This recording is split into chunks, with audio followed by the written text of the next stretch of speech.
你不是想生小孩吗？放开我！男生啊！啊！你不要碰我！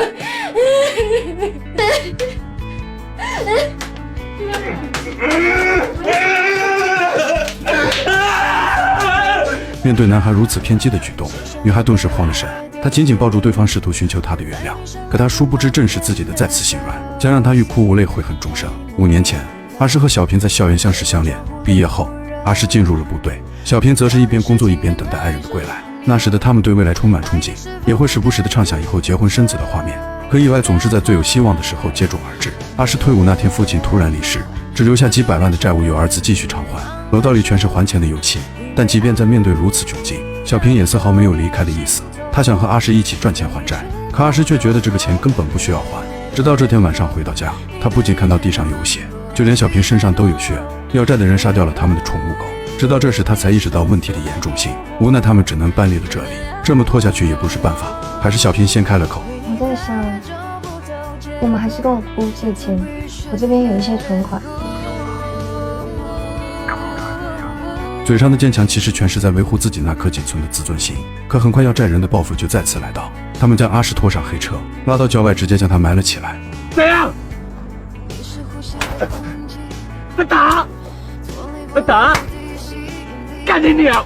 干你娘！干！尽管此时的他依旧执拗，但经过1天1夜的折磨，太阳的暴晒，身体的虚弱，最终阿诗也只能签下同意还钱的字据。之后小平找姑姑帮阿诗还了一部分钱。等打发走他们后，小平来到阿诗背后将她紧紧抱住，他并没有责怪阿诗，相信只要经过努力，日子总会熬出头。之后的日子里，两人拼尽了全力的工作赚钱，终于在某天还完了欠款。可正当小平以为他们的爱情终于要走上正轨的时候，却不曾想阿诗其实早就背叛了他。之所以能这么快还清债务，阿诗其实靠的都是女人的帮助，只有这样才能卖出更多套的房子。晚上小平说自己想要个孩子，但却遭到阿诗的严词拒绝。对此小平感到很生气。我不懂钱都还完了，为什么不能提结婚？钱还完了，我有钱去你家提亲吗？如果我小孩怎么办啊？你要让他在这破房子长大吗？我拜托你有时候替我想一下好不好？我只是想要结婚，想要生小孩，有这么困难吗？你要结好啊，你去跟那个男的结。哪个男的啦？开跑车载你那个男的。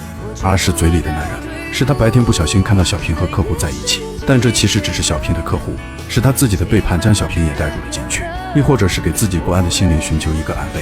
冷静下来后，阿诗告诉小平他想去大陆发展。你疯了是不是？不是啊，我怕再不去就来不及了。那我呢？现在台湾房仲业根本就混不下去了，好不好？你想过要带我去吗？我想说，那边稳定下来，我就把你接过来嘛。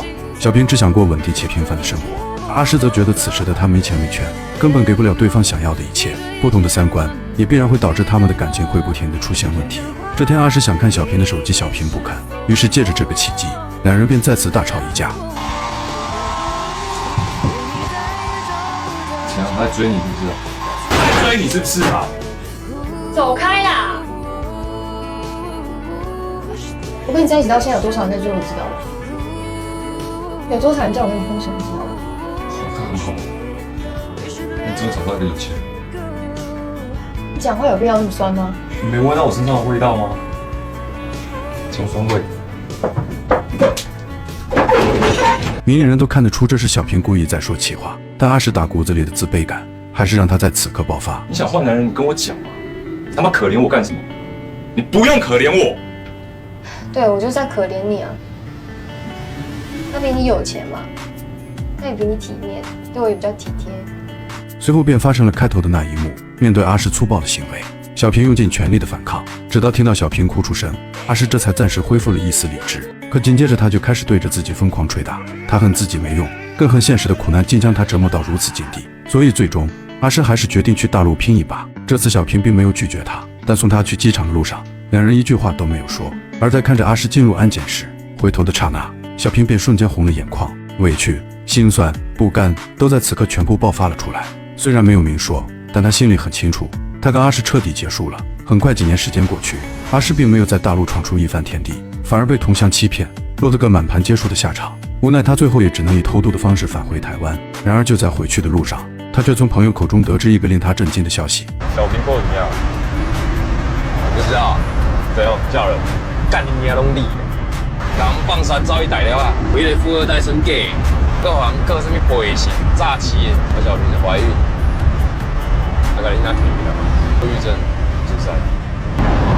放心啦，没事啊。听到这，阿石整个人都是懵的。他本以为小平离开自己后会过得很好，但如今的事实却是因为自己的离开，让他沦落到一个生不如死的状态。阿石踉踉跄跄地来到小平门前，他想看看小平现在到底怎么了。打开门的那一刹那，小平眼眶先是一红，然后便强行挤出一丝笑容。你胡子好长哦。